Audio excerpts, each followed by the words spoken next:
Mais uma vez nós estamos entrando na tua casa, com a tua permissão, com o programa Palavra de Fé. Hoje nós vamos fazer uma reflexão muito bonita sobre Lucas, Evangelho de Lucas, capítulo 15. Na verdade, essa passagem ou essas passagens fala sobre 3 tipos de perdidos. Então nós vamos fazer uma reflexão muito interessante nessas 3 parábolas, histórias que Jesus contava para poder prefigurar a pessoa do perdido, aquele que está afastado de Deus. Primeiramente, nós temos que compreender que Jesus, ele estava sempre junto e próximo daquelas pessoas que eram marginalizadas, daquelas pessoas que os religiosos da época não queriam nem chegar perto. Ou seja, eram os pecadores, os publicanos, as prostitutas. E Jesus ia mais além, Jesus comia com eles. E o fato de comer com eles significava que Jesus queria ter um relacionamento mais profundo, mais íntimo. Jesus queria ter amizade com eles. Isso trazia uma perplexidade muito grande, porque os judeus, os religiosos, não queriam chegar perto dos pecadores. Eles pensavam que chegar perto dos pecadores iriam se contaminar. Então, na verdade, Jesus conta 3 parábolas, que é sobre a dracma, que é uma moeda perdida, que é sobre a ovelha perdida, ele tinha 100 ovelhas e uma foi perdida, e também sobre o filho pródigo, também podemos dizer que foi perdido, se perdeu no caminho, na vida, no mundo.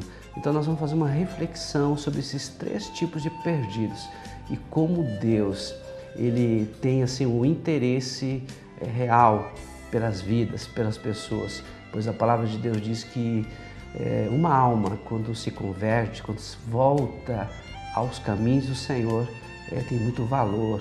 Há festas nos céus, há júbilo, há gozo, há alegria. Então Lucas capítulo 15 tem 3 tipos de situações que nós vamos comentar. Primeiro, fala sobre perdido. Segundo, esse perdido ele é achado. E terceiro, a questão da alegria. A alegria de voltar para casa, a alegria de encontrar aquilo que estava perdido. Então Jesus ele vai falar muito bem e embasar o porquê do comportamento dele, de estar com essas pessoas tido assim pelos religiosos da época como pessoas de segunda classe, pessoas que não caberiam estar ou andar junto, nem chegar perto. Então Jesus, na verdade, quebra muitos paradigmas, Jesus quebra muitos preconceitos. Na verdade, Jesus ele acaba esclarecendo o papel da religião, o papel porque ele veio para ser salvador, para aproximar o homem perdido, afastado de Deus, para junto de Deus, do relacionamento mais profundo e íntimo com Deus. No capítulo 19 de Lucas, Jesus disse que o Filho do Homem veio buscar e salvar o que se havia perdido. Muito interessante. Em Lucas capítulo 15, versículo 8 e 9, ele começa falando sobre a questão da dracma perdida, a moeda perdida. Diz assim: ou qual é a mulher que, tendo 10 dracmas e perdendo uma dracma, não acende a candeia e não varre a casa, buscando com diligência até encontrá-la? E achando-a, reúne as amigas e vizinhas, dizendo: alegrai-vos comigo, porque achei a dracma que eu havia perdido. Muito interessante, né? Então, essa palavra dracma, na verdade, é uma moeda de prata. Ela tinha um valor aproximado de um denário, que seria um salário de um dia de um trabalhador.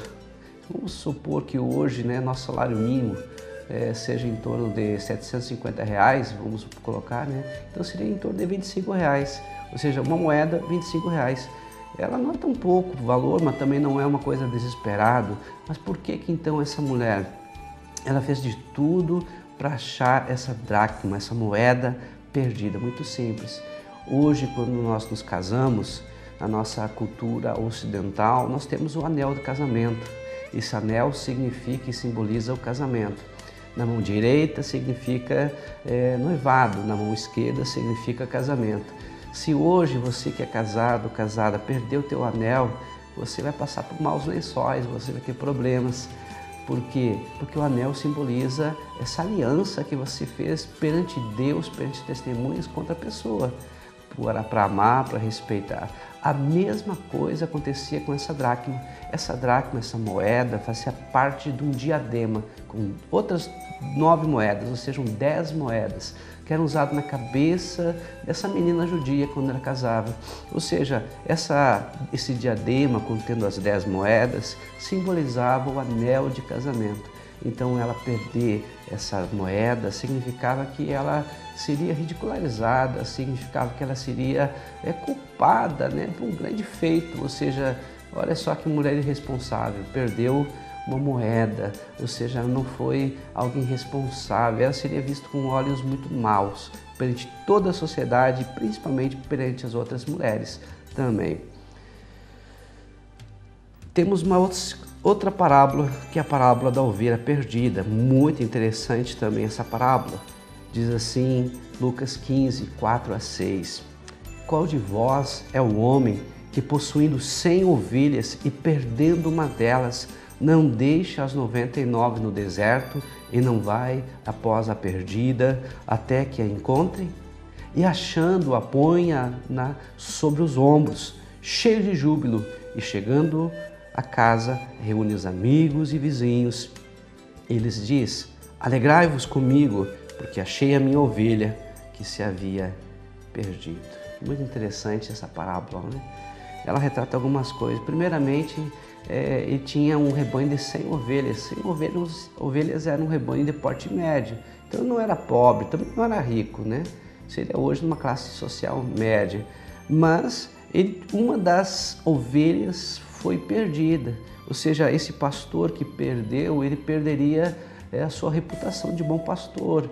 Esse pastor também, se de repente ele fosse contratado, tivesse um salário para cuidar das ovelhas, ele pesaria no seu bolso também. Então ele vai atrás dessa ovelha perdida, mas 99 ficam no local seguro, ficam no aprisco, ficam em segurança. Vamos falar um pouquinho sobre a questão dessa ovelha que está perdida. Primeiramente, ela tem consciência de que está perdida. Segundo, ela não sabe o caminho de volta, porque a ovelha perde a falta de orientação, de direção. E, em terceiro lugar, ela conhece o seu dono, conhece e ouve o seu pastor. Interessante quando algumas ovelhas vão beber águas e vem vários rebanhos juntos e no primeiro momento todas se misturam, mas depois o pastor começa a cantar, o pastor começa a chamá-las pelos seus nomes e uma a uma vem, porque a ovelha conhece a voz do seu pastor. Então, essa questão da ovelha perdida é algo muito interessante. Por quê? Porque muitas vezes são pessoas que se perderam, mas não porque elas quiseram se perder, mas por longo do caminho, por várias situações se perderam, mas o Senhor vai atrás. A Bíblia diz que Jesus, ele é o Cordeiro de Deus que tira o pecado do mundo, mas também é o Supremo Pastor e o bom pastor que dá vida pelas suas ovelhas. Ou seja, Deus, ele é representado, na verdade, pelaquela mulher que vai atrás da moeda e pelo pastor que vai atrás da ovelha perdida. Ou seja, o processo de salvação engloba dois elementos essenciais. Primeiro, a parte de Deus. Deus sempre busca o perdido. Deus sempre vai atrás daquela pessoa, daquele ser humano que está longe dele. Deus tem prazer quando acha, quando o retira daquela zona de escuridão, de trevas, aquele lugar inseguro, aquele lugar de medo e traz para um lugar seguro. Isso traz alegria nos céus. Eu já falei no início que a alegria no céu quando o pecador se arrepende. Então, a primeira parte essencial da salvação, Deus faz a sua parte. Isso é representado em Lucas capítulo 15 pela parábola da ovelha perdida e da dracma perdida. Ou seja, Deus fazendo a sua parte. Deus tem interesse por você. Talvez você diga, mas pastor, eu não estou perdido. Aí eu pergunto para você, Você tem aliança com Deus? Você fala com Ele? Você tem prazer em ouvir a sua voz? Ou quem sabe faz muito tempo que você não consegue ouvir a voz de Deus? Quem sabe a ansiedade tem tomado conta da tua vida? Quem sabe você está muito nervoso, cheio de medo, cheio de dúvidas?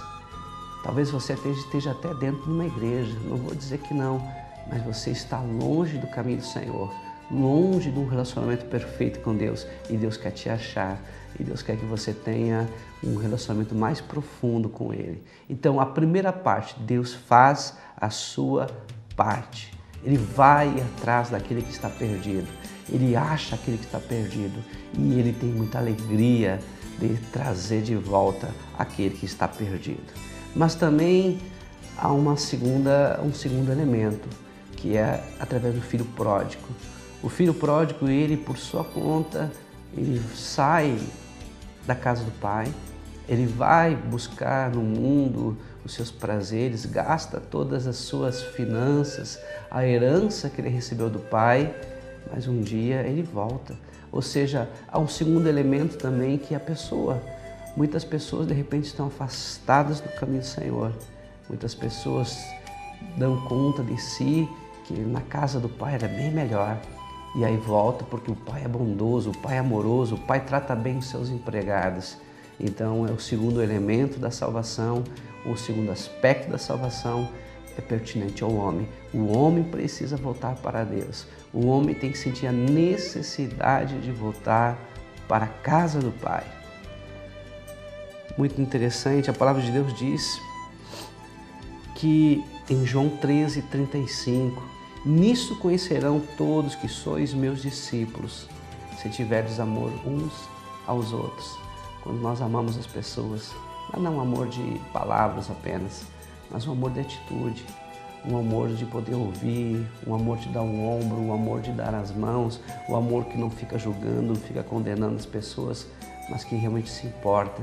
Aí verdadeiramente nós seremos cristãos verdadeiros e estaremos nos associando com Deus, cooperando com Ele para trazer os perdidos, que estão perdidos e afastados, e serão achados e serão conduzidos até o Supremo Pastor.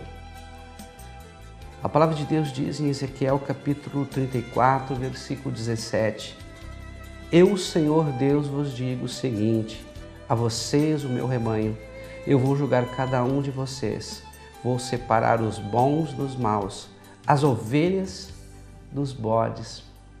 Aqui fica uma pergunta bem interessante: você é uma ovelha ou você é um bode?